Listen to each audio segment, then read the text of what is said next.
Thank you for joining us for our class.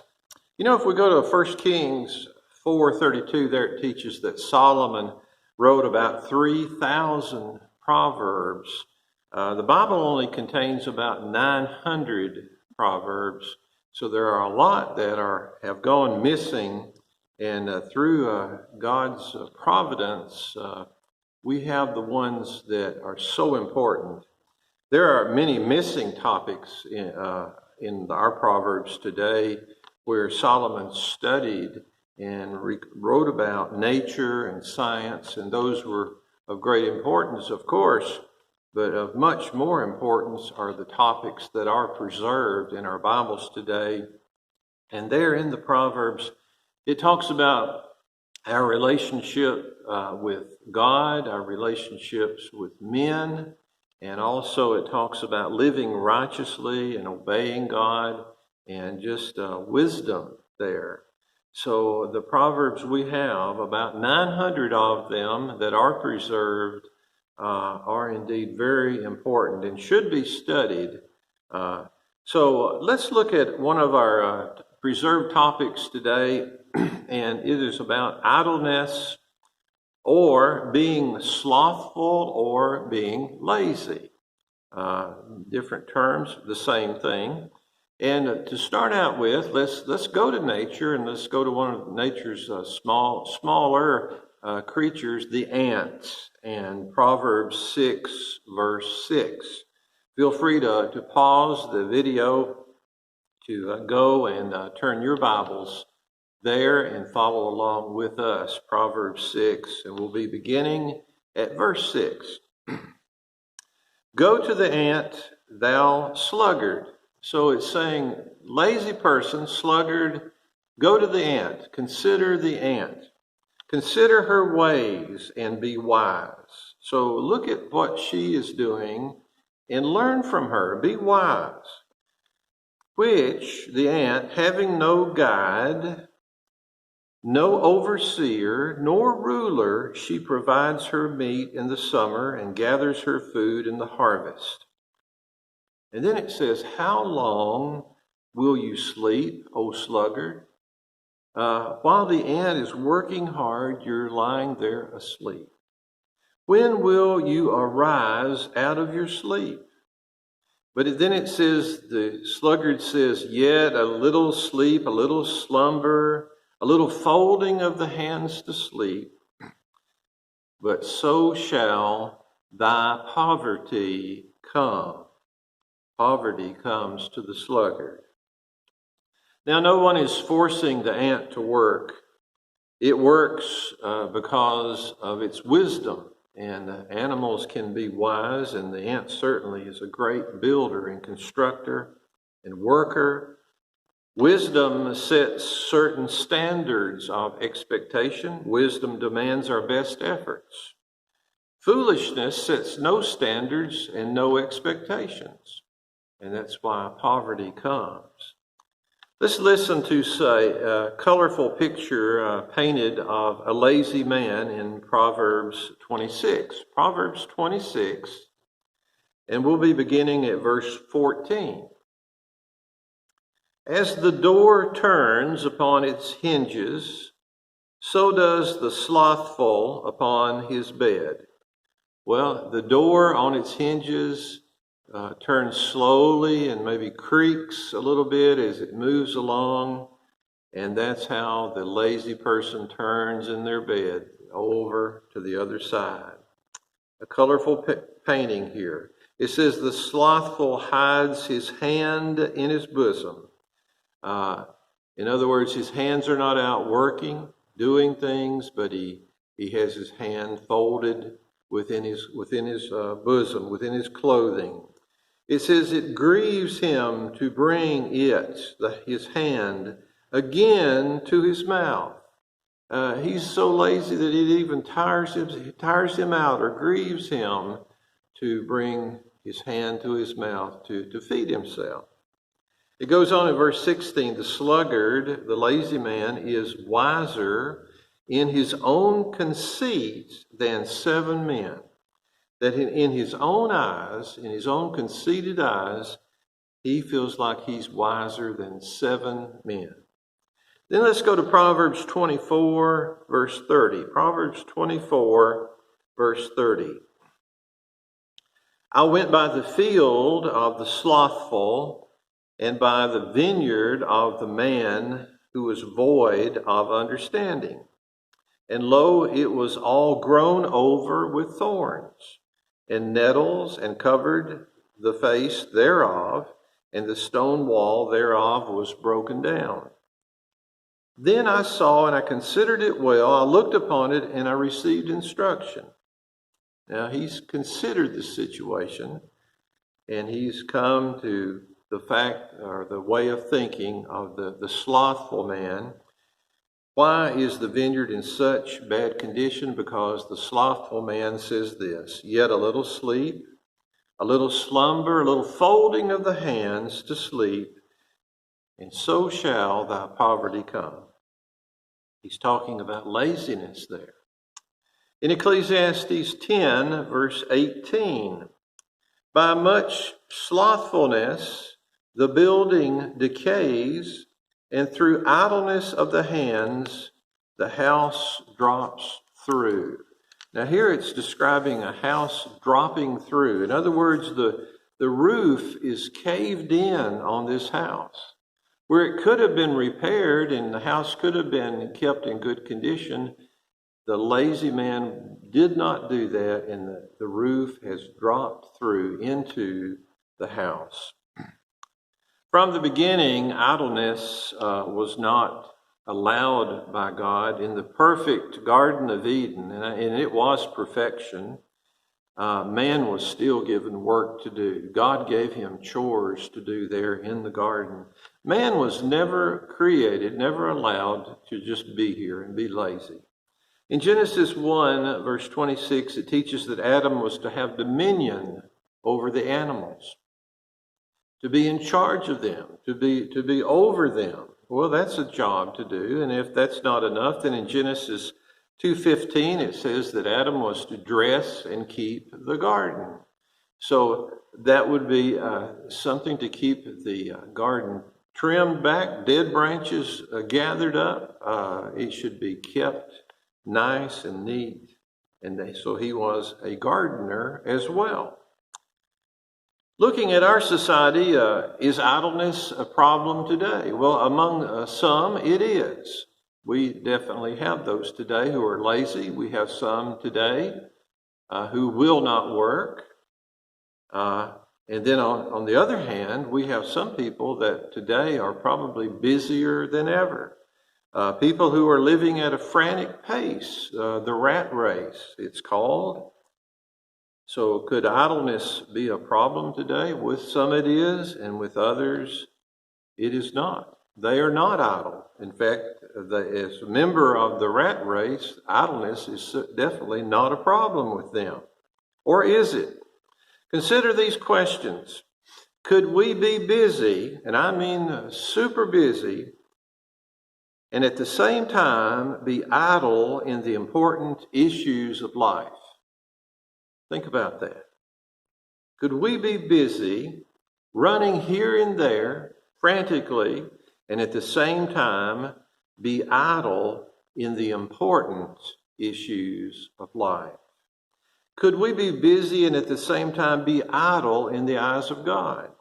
Could we be running at a frantic pace, but when God looks down at us, he sees someone who is idle, someone who is not doing anything? Just being busy isn't enough. We should be busy doing the right things. That's the key. Just being busy isn't enough. We should be busy doing the right things. Are we neglecting our spiritual duties in order to fulfill physical desires? In order to get the things materially we want, are we neglecting the spiritual things that we need to be working on? In Luke 12, verse 16, Luke 12, verse 16, Jesus spoke a parable saying, the ground of a certain rich man brought forth plentifully, and he thought within himself, saying, what shall I do? Because I have no room to bestow all my goods, my fruits. And he said, this I'll do, I'll pull down my barns, and I'll build greater, and there I will bestow all my fruits and my goods. Well, in God's eyes, was this man idle? Well, he had a big farm, he had worked hard, I guess, and he had a great crop there that had come for the harvest. Was he an idle man? Well, in the physical terms, no. But spiritually, did God look down upon him and say, spiritually, he is idle? In verse 20, it says, but God said unto him, thou fool, this night thy soul shall be required of thee, and whose shall those things be which thou hast provided? In other words, where will all your riches and goods go then? So, verse 21, so is he that lays up treasure for himself and is not rich toward God. He did not work for God. He was idle in that area. In Matthew 6, verse 20, it says, Jesus said, don't lay up treasure on earth, but lay up treasures in heaven. Now, another example of a man who did not work for the Lord is in Matthew 25:24. Matthew 25, verse 24. Then he which had received 1 talent came and said, Lord, I knew thee that thou art a hard man, reaping where thou hast not sown, and gathering where thou hast not strowed. And I was afraid, and I went and hid my talent in the earth. Lo, there thou hast, that is thine. In other words, here, he's giving it back to him. Here, you have what is yours, giving back the 1 talent. His Lord answered and said unto him, thou wicked and what? Slothful servant. Lazy. Why? Well, what did he do? Did he do any work? Not really. The 1 talent man might say, well, I didn't waste the talent, but did he waste? Did he waste? Yes or no? Think about it this way. To be non-productive is waste. To be non-productive is waste. We waste opportunity, we waste time, and we waste talent when we are non-productive. That is being idle. That is being slothful. In Proverbs 18, verse 9, it says, he that is slothful in his work is a brother to him that is a great waster. Being lazy is being a great waster. You wasted time, talent, opportunity. Now, evaluating idleness in disguise. Let's evaluate idleness in disguise. Evaluate, notice in the word evaluate, there is the word value is in there. When we evaluate, we consider the value of something. So consider the value of the things which keep you busy right now. In your life today, what things keep you busy? And make yourself a list. Take a piece of paper out and make a list today of the things that keep you busy. Now, question, are the things that keep you busy producing something of lasting value? Are they producing something of lasting value? When I say lasting, what about eternal value? Are we producing things like that? What things are keeping you busy? Remember what we said about he that is slothful in his work is a brother to him that is a great waster. Let's don't waste our talent. Here is what idleness can do for you. About 8 things here or so. There are many others. Idleness can prevent family Bible studies. Idleness can prevent visitation of the sick and needy. Idleness can prevent the teaching of the gospel to the lost, or prevent you from being in the assembly to worship God. Idleness can prevent you from working in the kingdom. It can prevent you from entering into heaven. And there The list could go on, but bottom line, idleness can cause you to lose your soul. And let's think now about an illustration, your car's engine. With your car's engine, it has great potential. It can do great things. There's a lot of power there in your car's engine, but the same engine can run idle. You can have it just sitting there running idle. And when an engine is running idle, it's just doing enough to keep going, to barely turn over, just barely enough to keep it going. Now, in order to move, you have to raise the speed of the engine up in order to move the vehicle. But at idle speed, it really can't do any work. It can't go anywhere or do anything for anyone else. And when we think about idleness, isn't that true for us as well? When we are idle, we're just doing enough to keep ourselves going, but we are not doing anything for anyone else. We must fulfill the purpose for which we are created. Like the car engine is fulfilling its purpose, we as Christians should fulfill our purpose for why we were created. In Ephesians 2:10, it says, "We are God's workmanship, created in Christ, unto good works." There's works now, not idleness. "Which God hath before ordained that we should walk in them." Walk in them. Walk in good works. Are you spiritually responsible or are you spiritually idle? Are you just doing enough to keep yourself from dying spiritually? In Matthew 7, Jesus said it this way. He said, "Every tree that brings not forth good fruit is hewn down and cast into the fire.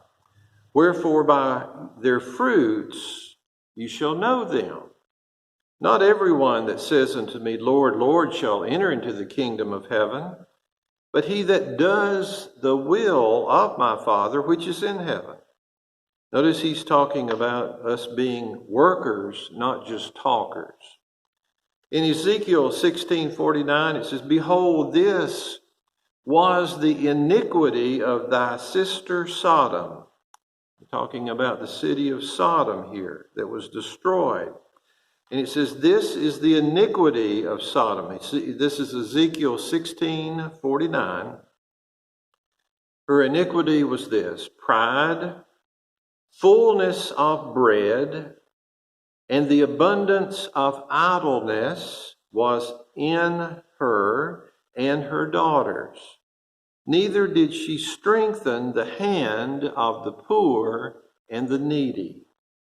Idleness, yes. Good works, no, did not help the poor and the needy. And then lastly, let's look at Proverbs 19, verse 15. Proverbs 19, verse 15. There it teaches that the idle soul shall suffer hunger. The idle soul shall suffer hunger. It's a fact that there are more than one type of hunger. There is physical hunger, and then there is spiritual hunger. As an example of that, I'd like to take you to Revelation 3:17. And here the Lord is talking to a congregation of the church, and he's saying, "You are saying this. You are saying that you're rich, that you're increased with goods, and that you don't need anything. This is what you are saying." But there's more than one type of hunger. They're only looking at the physical needs, and they're saying, "Oh, we have plenty. We have plenty of goods, plenty of food. We have need of nothing." But there in this verse, the Lord says, "You don't know that you are wretched, you're miserable, you're poor, you're blind, and you're naked." You see, there's more than one type of hunger. There is spiritual hunger. Some people are starving to death spiritually. Others are dying spiritually. In Proverbs 19:15, again, it teaches that An idle soul shall suffer hunger. You may be suffering spiritually from spiritual idleness. Thank you for joining us in our Bible class.